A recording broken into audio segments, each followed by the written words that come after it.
मंगलम भगवान विष्णु मंगलम गरुड़ध्वजः मंगलम पुंडरीकाक्ष मंगलाय तनोहरि। नमस्कार, जय बटुक भैरव।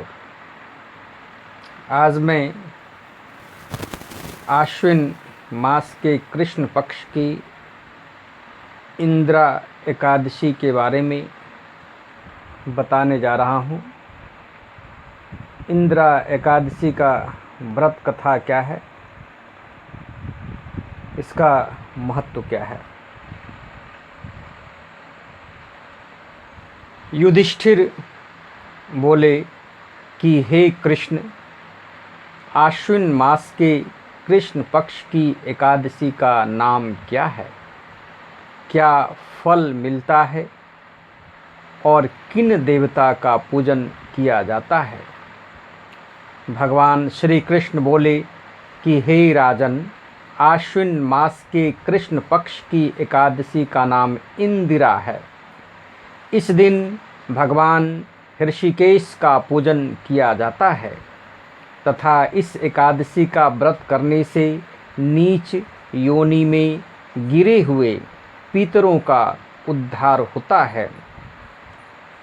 भगवान श्री कृष्ण कहते हैं कि मैं तुम्हें एक पौराणिक आख्यान सुनाता हूँ। सत्य युग में माहिष्मतीपुरी में इंद्रसेन नाम का एक प्रतापी राजा शासन करता था। वह धार्मिक प्रवृत्ति का था। उसकी यश कीर्ति चारों दिशाओं में फैली थी। एक समय वह अपने दरबार में दरबारियों के साथ विराजमान था। तभी आकाश मार्ग से उतरकर देवर्षि नारद इसके सामने उपस्थित हुए। राजा ने उनका सत्कार किया और आने का यथायोग्य कारण पूछा। तब देवर्षि नारद बोले कि राजन, मैं तुम्हें एक आश्चर्यजनक बात बताने आया हूँ। एक बार मैं यमलोक गया था।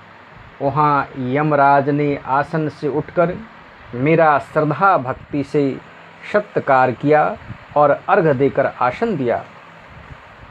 वहाँ मैंने तुम्हारे पिता को भी देखा।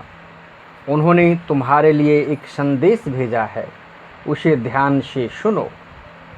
उन्होंने कहा कि उनका एकादशी व्रत भंग हो जाने के कारण उन्हें यमलोक में वास करना पड़ रहा है।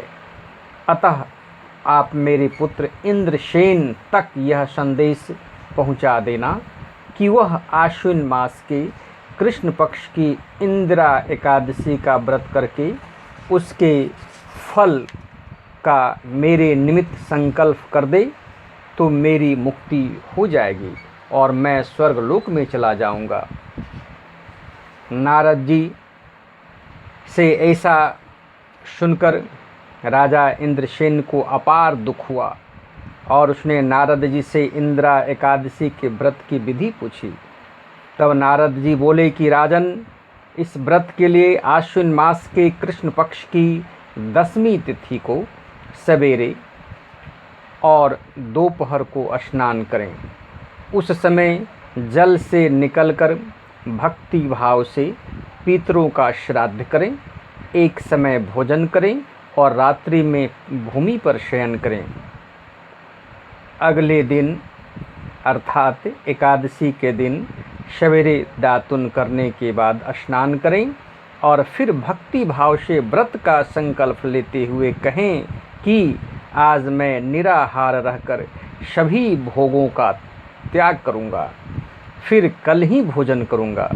संकल्प के पश्चात दोपहर को शालग्राम शिला के समक्ष श्राद्ध करें और गौ को ग्रास दें। फिर धूप दीप नैवेद्य से भगवान ऋषिकेश का पूजन करें और रात्रि में जागरण करें। नारद जी बोले कि अगले दिन द्वादशी तिथि को ब्राह्मणों को भोजन कराएं, फिर कुटुंबी जनों के साथ स्वयं भोजन करें। इंदिरा एकादशी का यह व्रत आलस्य त्याग करने से निश्चय ही तुम्हारे पिता को वैकुंठ वास मिलेगा। ऐसा कहकर नारद जी अंतर ध्यान हो गए। तब राजा इंद्रसेन ने कुटुंबी जनों के साथ वह व्रत किया और संकल्प पिता के निमित्त छोड़ दिया। इससे उसके पिता को मुक्ति मिली और वह गरुड़ पर सवार होकर भगवान विष्णु के वैकुंठ धाम को गए। श्री कृष्ण भगवान बोले कि हे कौन्ते, यह मैंने तुमसे आश्विन मास के कृष्ण पक्ष की इंदिरा एकादशी के महात्म को कहा है। इसके पढ़ने व सुनने मात्र से ही सभी तरह के पापों से मुक्ति मिल जाती है। तो इस तरह मैंने आप सभी को आश्विन मास के कृष्ण पक्ष के इंदिरा एकादशी की व्रत कथा को मैंने बताया।